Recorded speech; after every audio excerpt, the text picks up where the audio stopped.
Sino mas maraming takes na inaano? Pareho. Marami ka ba pareho? Meron kaming mga kahinaan ako, may kahinaan. Siya? Ganun. Pero, pareho. Ang magaling. Hindi kayo sila. Umiiyak. Hindi kasi si Inang naman, pag nag-aaral siya nito, alam mong mali ka. Kaya wala kang karapatan talaga magsabi ng kahit dahil alam mo ikaw na siya. Si Inang na siya. Talaga pag dumating ka sa segment, be professional, be ready, and alam mo. Ako, gusto ko malaman, biggest lessons mula kay Inang na natutunan mo, DJ and Catherine? Siguro yung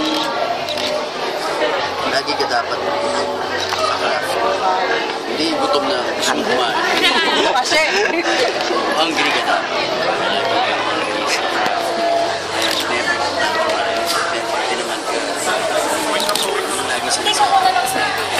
Ako yung pagiging totoo sa emosyon na hindi yung iaarte mo lang yung emosyon kasi kung pupunta ka na deeper level, mas magiging